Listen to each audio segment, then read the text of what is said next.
You can have it all. It's a human game that you play, that you have to give up something for something. In other words, can't have it all. Well, you can have it all. You can have everything that you don't contradict with the next thought. I want it, but, I want it, but, I want it, but. The whole process of deliberate creation is just the clarifying process. So you go as far as you can go and feel good, and then give it a rest, because if you go further than you can go and it feels good, then you begin to introduce unnecessary resistance to the pile or to the subject. We want to give you this first. It might make this all more streamlined for the conversation. Imagine a pile of sticks. We play a lot with these sticks. We've been saying for a long time that every subject is really two subjects. There's what's wanted on one end and the absence of what's wanted on the other end. And sometimes you think that you've picked up the stick that says prosperity, but what's really active is your feeling of lack of prosperity. And so it feels to you like you're setting goals and you're working hard and you're trying to get this prosperity, when every time you approach the subject, what's active in you is not enough money. And so things do not improve that well.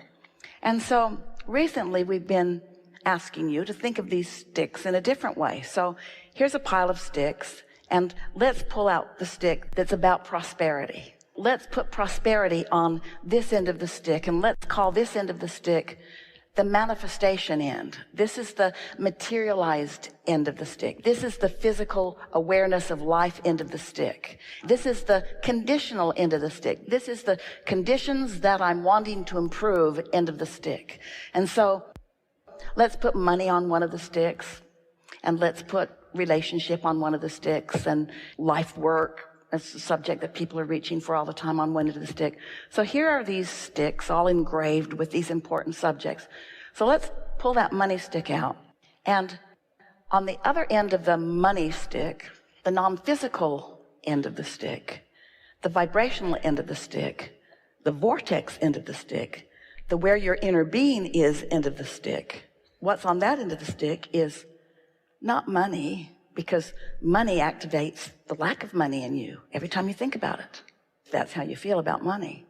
On the non-physical end of the stick is freedom, fun, adventure, flexibility, choices.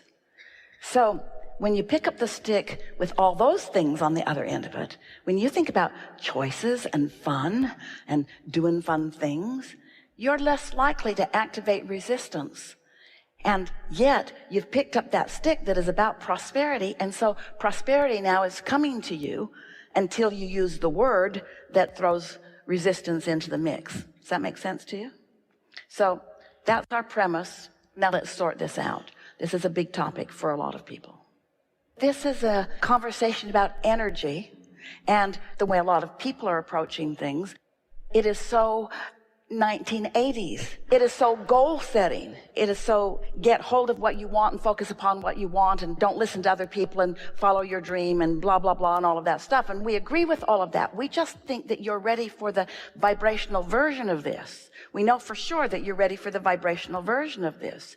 That's under the influence or not. In other words, no one can think those thoughts they want to think unless they are in the vicinity of those kind of thoughts. When you take an example of someone else, there are so many people that have had such success, are having such success, that we're feeling discouragement, and therefore we're attracting discouragement at some point in their life.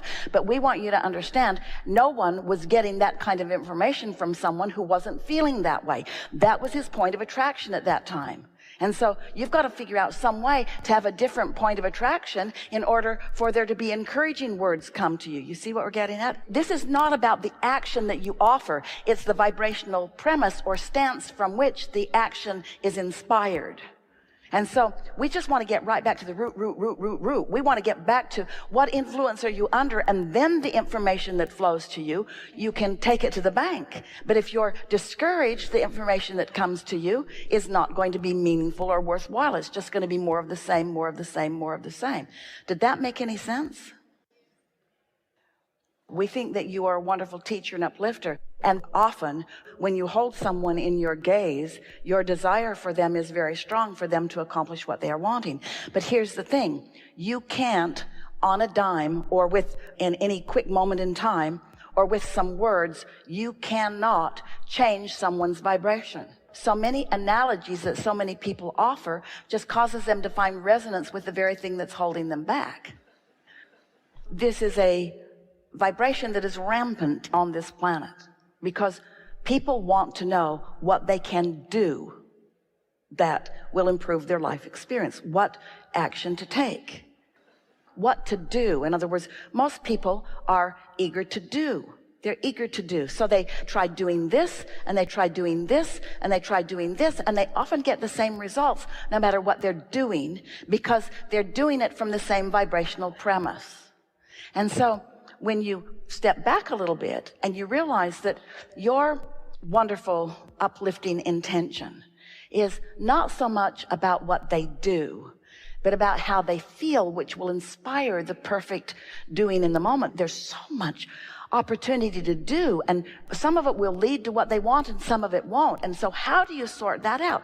That's the question that's vibrating within you. How do you know? Because someone could have had a bad experience with someone like that, and so you want to warn them off of that because that doesn't look like a very good idea to you, when in fact it could be exactly what this person is ready for at this moment in time. And so if you step away from trying to answer the question about what someone would do, how do you want to feel? What is it that you want to feel? It's a wonderful thing to activate within someone. What does a true feeling of prosperity feel like?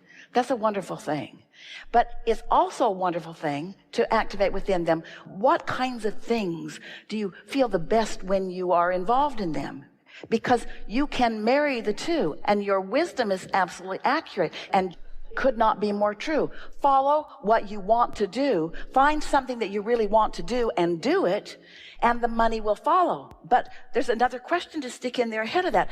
How do you find what you really want to do? There are a lot of people that have a sense of what they want to do, but they don't know how to find it. And the reason they don't know how to find it is because they're trying to get there through the doing rather than through the feeling. And so if you're all about how do you feel, and you are practiced enough in your own meditation process to show yourself how you can allow your vibration to raise at will anytime you sit, and you say, you know, I've got a tool for you, a step for you that you may have not considered, or you may have overlooked, or you may have misunderstood, but this is where this all starts, and once you get the hang of this, it begins moving really fast. What you want to find is a feeling place that is resistant free. And in finding a feeling place that is resistance free, you're going to tap in not only to the power of the universe, but you're going to tap in to a stream of conscious thought that has been honed and discovered just for you, that will guide you step by step into action after action, all of which will be pleasurable on your way to more and more that you really want. When you tune into this, you don't have to have any highs and lows. You don't have to struggle. Most of the people who have made it into great success, the thing that they are most eager to tell you about when you want to talk to them about their success, if you are privy to having a personal conversation, almost all of them will go right back to the struggle that they lived, because somehow they still think that that struggle was inherently important to the success that they're now having. And in every single case, we want to say, flawed premise, flawed premise, flawed premise, flawed premise. It wasn't until you got over that that you started letting the good stuff in. All that suffering does to you, all that moving in the direction of what you don't want does to you, is it in time makes you so weary of making that effort that doesn't work that you finally just give it up.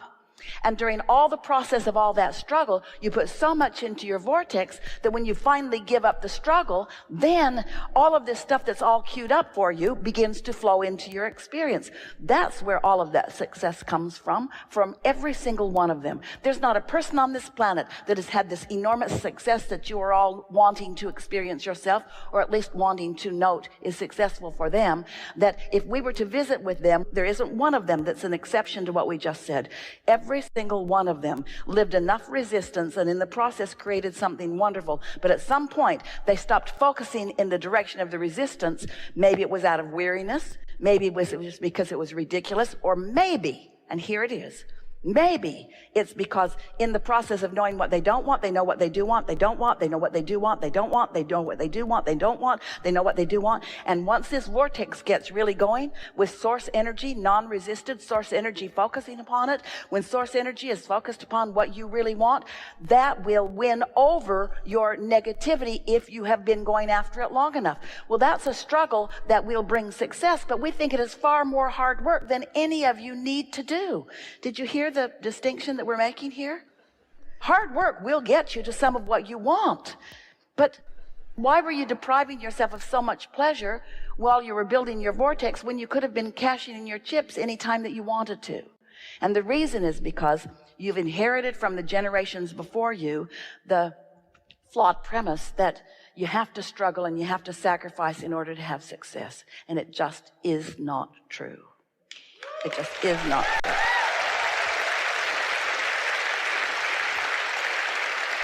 So if you can get someone to realize that they have a vortex and that it is already taken shape and form, and you can get them to begin talking about some of the things that they want, then they can activate that. And even in the middle of your conversation, ideas will hatch. That's what a really good masterminding conversation is about.